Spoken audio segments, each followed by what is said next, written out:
আজ আমরা একটা দারুণ বলবো না, ভয়ঙ্কর বলবো, একটা গা ছমছমে বাংলা ভূতের গল্প নিয়ে বসেছি, হাতে একদম পাণ্ডুলিপি। হ্যাঁ, জ্যান্ত মরার কবলে। নামটা শুনে কেমন লাগছে, তাই না? ঠিক তাই। গল্পটা শুরুই হচ্ছে বেশ অন্যরকম ভাবে।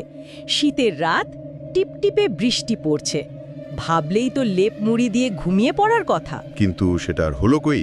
ওই যে শীতল চাটুর্যে গ্রামের এক বুড়ো, তিনি মারা গেলেন। লোকটা তো একাই থাকতেন, তাই না? কারো সাথেও নেই, পাচেও নেই। খুব বেশি দিন হয়নি গ্রামে এসছেন, বছর চারেক বোধহয়। ঠিক। তো সেই সন্ধ্যায় ওনার নাকি বুকের ব্যথাটা খুব বাড়ে। দয়ানিধি নাকি একজন আছে গল্পে, সে দেখেছিল ওনাকে ছটফট করতে। ওহ, কিন্তু কিছু করার আগেই সব শেষ। হ্যাঁ, যখন আবার গিয়ে দেখলো তখন উনি মৃত, মেঝের ওপরেই। তারপর হেই বৃষ্টির রাতে তো মুশকিল, মৃতদেহ তো আর ঘরে ফেলে রাখা যায় না। একদম। ছেলেও থাকে শহরে, তার সাথে যোগাযোগ নেই বললেই চলে। কে সৎকার করবে? লোক কই? এখানেই তো এন্ট্রি হচ্ছে গল্পের মূল চারজনের। তাই তো, দয়ানিধি, গোবিন্দ, ঘনশ্যাম আর শচীন, এরাই রাজি হলো। হ্যাঁ, কিন্তু ভাবার বিষয় হলো বাকি গ্রামের লোক কেউ এলো না কেন? কারণটা তো পরিষ্কার, বুড়োর মৃত্যুতে তাদের তো কোনো লাভ হচ্ছে না। আজকালকার দিনে মানুষ বড্ড বেশি হিসেবি, স্বার্থপর আর কি। গল্পকার শুরুতেই এই ইঙ্গিতটা দিয়ে রেখেছেন। আর যারা রাজি হলো তাদের মধ্যেও একটা কিন্তু ভাব। ঘনশ্যাম যেমন বলছিল, অমাবস্যার রাতে মরা নিয়ে বেরোতো ভয় লাগে। সেটা অবশ্য স্বাভাবিক, কিন্তু তাকে আবার বোঝানো হলো যে মরা নিয়ে যাওয়া পুণ্যের কাজ, ভয় পেলে চলবে না। কিন্তু গোবিন্দর ব্যাপারটা একটু অন্যরকম লাগলো, খেয়াল করেছেন? সে যেন ফেস করে কি একটা খুঁজছিল। টাকা পয়সার গন্ধ পাচ্ছি আমি। ঠিক। দয়ানিধি তো ধমকেও দিল তাকে। বোঝাই যাচ্ছে ওই শীতল চাটুর্যের কিছু জমানো টাকা থাকতে পারে, এই গুজবটা এদের মাথায় ঘুরছে। পুণ্যের লোভ নাকি পয়সার লোভ, কে জানে, হয়তো দুটোই। তো যাই হোক, খাটিয়া তো নেই, বাঁশের মাচা বানানো হলো। তাতে বুড়োর দেহ তুলে চারজন রওনা দিল। গোবিন্দের হাতে একটা হ্যারিকেন, ঢাকা দেওয়া। দৃশ্যটা ভাবুন একবার। টিপটিপে বৃষ্টি, অন্ধকার রাত, চারজন লোক একটা মৃতদেহ কাঁধে নিয়ে চলছে, হাতের টিমটিমে হ্যারিকেন। শুরুতেই পরিবেশটা তৈরি। যাত্রা শুরু হলো। বৃষ্টিটা একটু কমেছে বটে, কিন্তু আবহাওয়াটা কেমন থমথমে। হ্যাঁ, সামনে ঘনশ্যাম আর দয়ানিধি, পেছনে গোবিন্দ আর শচীন। যেতে যেতেই শচীন বলে উঠল, মরাটা বড্ড ভারী লাগছে, অপ্রত্যাশিত রকম ভারী। দয়ানিধির উত্তরটা শুনেছেন? বলল, ওজন নাকি হাড়ে হয়, মাংসে নয়। কি অদ্ভুত যুক্তি! যেন কিছু একটা ধাপা চাপা দেওয়ার চেষ্টা। মনে হয় নিজেকেই বোঝাচ্ছে যে সব ঠিক আছে, কিন্তু ঠিক যে নেই সেটা বোঝা গেল একটু পরেই। গ্রামের সীমানার কাছে এসে দয়ানিধি হঠাৎ থমকে দাঁড়ালো। হ্যাঁ, চেঁচিয়ে উঠল, এই কে রে ওখানে? ঘনশ্যাম তাড়াতাড়ি হ্যারিকেন তুলে ধরল, কিন্তু কই, কেউ তো নেই। শুধু কাছেই একটা বিড়াল ডেকে উঠল মিয়াও করে। ছোট ছোট ভয়ের খোঁচা আর কি। শচীন তো রীতিমতো ভয় পেয়ে গেল, বলল, থাক না, আজ রাতে কাল সকালে পোড়ানো যাবে। ঘনশ্যাম আবার ধমকি দিল তাকে, কিন্তু গোবিন্দর মনে হলো কেউ যেন তাদের পিছন পিছন আসছে। সে ফিসফিস করে শচীনকে বলল কথাটা। আর শচীন পেছনে তাকাতেই কি দেখল?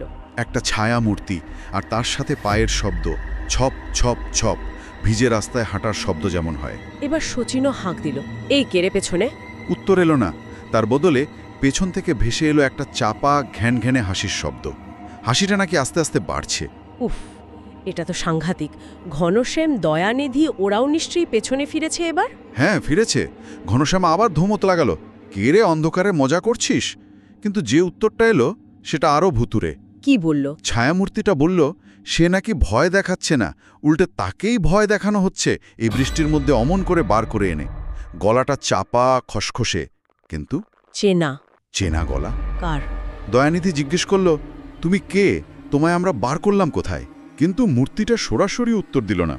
গোবিন্দ কিন্তু একদম চুপ, সে মনে হয় কিছু একটা আন্দাজ করতে পারছে। বাকিরা তখন মরা নামিয়ে রেখে ওই ছায়া মূর্তির সাথে কথা বলছে। মতলব কি জানতে চাইছে। হ্যাঁ, দয়ানিধি জিজ্ঞেস করছে মতলবটা কি, ভূতের মতো হাসছে কেন, কিন্তু মূর্তিটাকে ভালো করে দেখাও যাচ্ছে না। হ্যারিকেনের আলোতেও যেন অন্ধকার। তারপর মূর্তিটা আবার হাসল, বলল, তোদের সাথে গিয়ে আমি কি করব? তোরা তো এমনিতেই আমায় নিয়ে যাচ্ছিস, কিন্তু আমায় নিয়ে যেতে পারবি বলে মনে হয় না। কি সাংঘাতিক কথা! আর এই কথা শেষ হতে না হতেই মূর্তিটা ওধাও। হওয়া হয়ে গেল। একদম। এবার তো ভয়টা আসল। গোবিন্দ বলল, আগেই বারণ করেছিলাম। ওটা কে ছিল? ঘনশ্যাম তখনও মানতে নারাজ, বলছে নির্ঘাত কোনো চোর ছেচর হবে। কিন্তু গোবিন্দ আর থাকতে পারল না, চেঁচিয়ে উঠল, ওরে শচীন বেটা গাধা, ওটা শীতল চাটুর্যে। সর্বনাশ! শীতল চাটুর্যে নিজেই? হ্যাঁ, এই কথাটা শোনার পর তো সবার আত্মারাম খাঁচা ছাড়া হওয়ার জোগাড়। শচীনেরও তখন মনে পড়ল, গলাটা যেন চেনা লেগেছিল। ভয় তো পাওয়ারই কথা, জ্যান্ত মরা। কিন্তু এরপরেও দয়ানিধি আর ঘনশ্যামের মতিগতি দেখে অবাক লাগে। ঠিক, দয়ানিধি বলছে সে একাই মরা পোড়াতে পারবে, ঘনশ্যামও তাকে সাপোর্ট করছে। লোভটা দেখুন একবার। মানে তারা ভাবছে বুড়ো তো ভয় দেখিয়েছে, কিন্তু পুড়িয়ে দিতে পারলেই সব ল্যাঠা চুকে যাবে, তারপর টাকা। হয়তো তাই, কিন্তু গোবিন্দ বুঝতে পারছে শ্মশান পর্যন্ত যাওয়াটা কঠিন। আর ঠিক সেই সময়ে শচীন আবার প্রশ্নটা করল। কোনটা? ওই যে মরাটা হঠাৎ এত হালকা হয়ে গেল কি করে? ও হ্যাঁ, তারপর? তারপর তারা মাচাটা নামিয়ে রাখলো আবার, ভালো করে দেখবে বলে। আর তখনই সেই ভয়ঙ্কর আবিষ্কারটা হলো। কি দেখলো?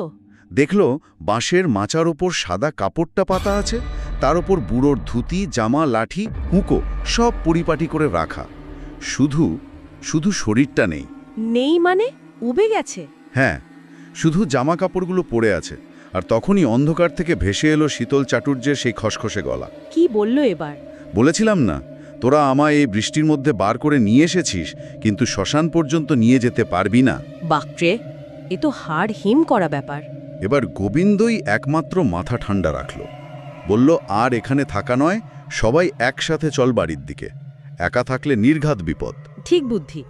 তারা মাচা ওখানে ফেলে রেখে গ্রামের দিকে রওনা দিল। আর পেছন থেকে তখনও ভেসে আসছে শীতল চাটুর্যের সেই ব্যান্ডের হাসি আর কথা। কিরে, ভয় পেয়ে গেলি নাকি? একবার পিছনে তাকিয়ে দেখ না। উফ, ভাবা যায় না। চারজনের অবস্থা তখন কি? শরীর বরফের মতো ঠান্ডা। তারা তো শুধু ভূত দেখেনি, দেখেছে মৃতদেহ নিজে থেকে মাচা থেকে নেমে পালিয়েছে, শুধু জামা কাপড়গুলো রেখে। এ তো অবিশ্বাস্য। এরপর তারা কোথায় গেল? তিনজন তো গোবিন্দর বাড়িতে আশ্রয় নিল, কিন্তু দয়ানিধি সে একা নিজের বাড়ির দিকে গেল। একা? কেন? ওর সাহস বেশি ছিল নাকি লোভটা তখনও ছাড়েনি? বলা মুশকিল। হয়তো ভেবেছিল বুড়ো ভয় দেখিয়ে চলে গেছে, কিন্তু সেই রাতে গোবিন্দর বাড়ির বাইরে দাওয়ায় কারা যেন হেঁটে বেড়াচ্ছে এরকম শব্দ পাওয়া গেল। আর তার সাথে শিয়ালের ডাকের মতো একটা হাসির শব্দ। শীতল চাটুর্যে তাহলে পিছু ছাড়েনি? মনে তো হচ্ছে তাই। পরের দিন সকালে যখন গ্রামে খবর ছড়ালো যে শীতল চাটুর্যে মারা গেছেন, তখন অনেকে তার বাড়িতে ভিড় করল। কেন? ওই যে লুকোনো টাকার গুজব। আচ্ছা, তারপর? গিয়ে কি দেখল তারা? তারা গিয়ে যা দেখল সেটা আরও ভয়ঙ্কর। ঘরের ভেতরে শীতল চাটুর্যের মৃতদেহ ঠিকই পড়ে আছে মেঝের উপর, কিন্তু ঘরের বাইরে দাওয়ায় পড়ে গেছে দয়ানিধির মৃতদেহ। দয়ানিধিও মারা গেছে? কিভাবে? তার চোখ দুটো নাকি ঠেলে বেরিয়ে আসছে, মুখে সাংঘাতিক একটা ভয়ের ছাপ। এ তো বিরাট রহস্য। দয়ানিধি মরল কি করে? আর যে মরাটা তারা রাস্তায় ফেলে এসেছিল সেটাই বা ঘরে ফিরল কি করে? গোবিন্দ, ঘনশ্যাম, শচীন ওরা তিনজনও ভিড়ের মধ্যে ছিল, একে অপরের মুখের দিকে তাকাচ্ছে। তারা আগের রাতের ঘটনার কিছুটা বলল গ্রামবাসীদের, তবে ওই প্রেতের ব্যাপারটা বা টাকার কথা ওগুলো চেপে গেল। তাদের নিজেদের মধ্যেও তো নিশ্চয়ই কথা হচ্ছিল, দয়ানিধি কেন একা ফিরল, সে এখানে এলোই বা কি করে? হ্যাঁ, আর গোবিন্দ ঘরের ভেতরে তাকিয়ে আরেকটা জিনিস খেয়াল করল। শীতল চাটুর্যের মরাদেহটা যে পড়ে আছে তার চোখ দুটো খোলা, আর বাইরের দিকে তাকিয়ে আছে যেন এখনই উঠে আসবে। সর্বনাশ! শুধু তাই নয়, বুড়োর লাঠি আর হুকো যেগুলো তারা আগের রাতে মাছায় পেয়েছিল সেগুলো বিছানার উপর একদম পরিপাটি করে রাখা। তার মানে এটা সাধারণ মৃত্যু নয়, ওই প্রেতাত্মাই। গোবিন্দর বুঝতে আর বাকি রইল না। সে মনে মনে ভাবল, এরপর আমাদের মধ্যে কে মরবে? দয়ানিধির মৃত্যুটা হলো তাদের লোভের প্রথম শাস্তি, এবার বাকিদের পালা। সেই সময় তো থানা পুলিশের এত চল ছিল না, তাই না? এই সব অস্বাভাবিক মৃত্যুর কোনো তদন্তও হতো না বোধহয়। ঠিক তাই, মৃত্যুর হিসেব সেভাবে কেউ রাখত না। গ্রামবাসীরা শেষমেশ শীতল চাটুর্য আর দয়ানিধি দুজনের দেহই একসাথে শ্মশানে নিয়ে গিয়ে সৎকার করল, কিন্তু গোবিন্দ, ঘনশ্যাম, শচীন ওরা গেল না। তারা ভয়ে যায়নি নিশ্চয়ই? অবশ্যই, তারা জানে আসল বিপদ এখনো কাটেনি। এরপর গল্প খুব দ্রুত এগোয়। বাকি দুজনের কি হলো? ঘনশ্যামের কি হলো সেটা কিন্তু সরাসরি বলা নেই গল্পে, তাই না? না, তবে ইঙ্গিতটা খুব স্পষ্ট। মাঝরাতে দরজায় লাঠির ঠকঠক শব্দ। ঘনশ্যাম ঘুম ভেঙে বাইরে এসছে, আর পেছন থেকে সেই চেনা চাপা হাসি আর প্রশ্ন, চিনতে পারছিস আমায়? ব্যাস, এটুকুই। তাতেই বোঝা যাচ্ছে তার খেলা শেষ। একদম। পাঠকের কল্পনার উপর ছেড়ে দেওয়া হয়েছে। আর শচীনের পরিণতিটা বেশ বিস্তারিত। হ্যাঁ, শচীনের ক্ষেত্রে কি হলো? সেও গভীর রাতে ঘরের ভেতর খুটখাট শব্দে জেগে উঠল। প্রথমে ভাবল ইঁদুর, কিন্তু শব্দটা বাড়ছে। তাকিয়ে দেখে বিছানার পাশের মোড়া কে যেন বসে আছে, আর হুকোর তামাকের গন্ধ আসছে। শীতল চাটুর্যে? হ্যাঁ। শচীন ভয় পেয়ে বালিশের তলা থেকে দা বের করল আত্মরক্ষার জন্য। তারপর চাটুর্যের প্রেতাত্মা সরাসরি কথা বলল। তারা টাকা নেওয়ার লোভে তাকে বাঁচানোর চেষ্টা করেনি, সে তাদের টাকা নিতে দেবে না, আর শচীন কাল সকাল দেখতে পাবে না। সরাসরি হুমকি। কি ভয়ঙ্কর! শচীন মরিয়া হয়ে দা ছুঁড়ে মারল মূর্তিটার দিকে। মূর্তিটা উদাও হয়ে গেল, কিন্তু ঠিক তারপরেই শচীন অনুভব করল তার ঘাড়ে কে যেন হাত রেখেছে, বরফের মতো ঠান্ডা হাত। সে চিৎকার করারও সুযোগ পেল না, বিছানাতেই পড়ে গেল। ঘাটটা বিশ্রীভাবে মটকে দেওয়া হয়েছে। নৃণস্য, খুব নৃণস্য মৃত্যু। লোভের শাস্তিটা এখানে একেবারে স্পষ্ট। বাকি রইল শুধু গোবিন্দ। গোবিন্দর কি হলো? সে তো মনে হয় সবচেয়ে বুদ্ধিমান ছিল এদের মধ্যে। সে কি বাঁচতে পারল? সে সব বুঝেছিল তারও ডাক আসবে, তাই সে আর দেরি করেনি। গ্রাম ছেড়ে পালিয়ে গেল। 2 গ্রাম দূরে এক বন্ধুর বাড়িতে গিয়ে উঠল। বন্ধুকে সব খুলে বলল? হ্যাঁ, সব বলল। বন্ধুটিও বিচক্ষণ, সে গ্রামের এক ওঝাকে ডেকে আনল। ওঝা কিছু করতে পারল? ওঝা একটা তাবিজ দিল গোবিন্দকে, আর খুব করে সাবধান করে দিল।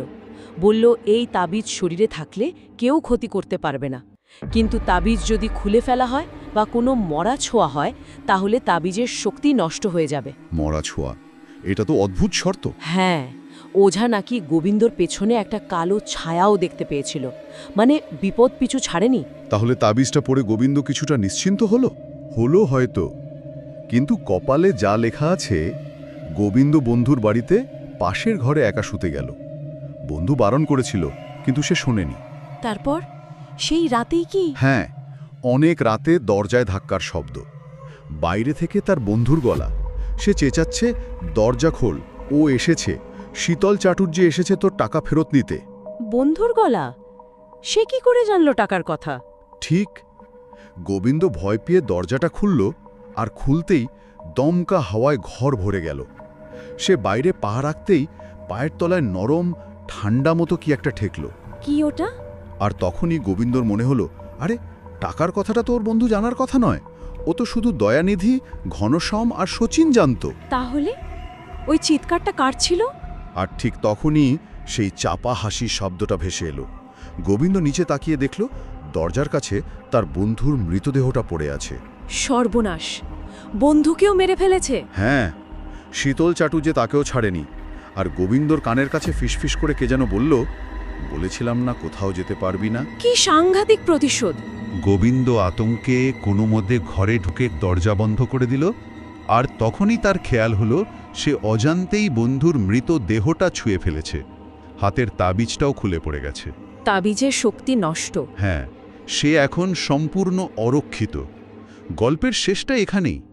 গোবিন্দ বিছানায় বসে ঠক ঠক করে কাঁপছে, আর বাইরে থেকে ভেসে আসছে শীতল চাটুর্যের আত্মার সেই শীতল চাপা হাসির শব্দ। আহা! মানে গোবিন্দেরও শেষ রক্ষা হলো না। গল্পটা সেখানেই শেষ হচ্ছে, ওই হাসির শব্দটা দিয়ে। বোঝাই যাচ্ছে ওই রাত গোবিন্দের আর শেষ হয়নি। কি অসাধারণভাবে গল্পটা বুনেছেন লেখক। ভয়, লোভ, প্রতিশোধ সব মিলেমিশে একাকার। সত্যি, গ্রামীণ পটভূমিতে এই ধরনের কুসংস্কার, অতি প্রাকৃত ঘটনা আর মানুষের ভেতরের লোভ, এই সব মিলিয়ে গল্পটা সাংঘাতিক। শীতল চাটুর্যের আত্মাটা যেন মৃত্যুর পর আরও বেশি জীবন্ত, আরও শক্তিশালী। একদম। লোভ মানুষকে কোথায় নামাতে পারে, আর তার ফল কি মারাত্মক হতে পারে, এটাই গল্পটার মূল কথা। দয়ানিধি, ঘনশ্যাম, শচীন, গোবিন্দ কেউ পার পেল না। শীতল চাটুর্যের প্রতিশোধটা যেন কোনো মাপকাঠিতেই বাধা ছিল না, কোনো ক্ষমা নেই। আর ওই শীষ হাসিটা, ওটা শুধু গোবিন্দর মৃত্যুর পূর্বাভাস নয়, ওটা যেন একটা বার্তা। যারা বেঁচে থাকতে দুর্বল, মরে গিয়ে তারাই হয়তো সবচেয়ে ভয়ঙ্কর হয়ে ওঠে অন্যায়ের বদলা নিতে। সত্যি, গল্পটা শোনার পর মনে একটাই প্রশ্ন থেকে যায়, এই প্রতিশোধ কি শুধুই গল্পের কল্পনা, নাকি মানুষের লোভের বিরুদ্ধে প্রকৃতিরই এক চরম জবাব? উত্তরটা বোধহয় অধরাই থেকে যাবে।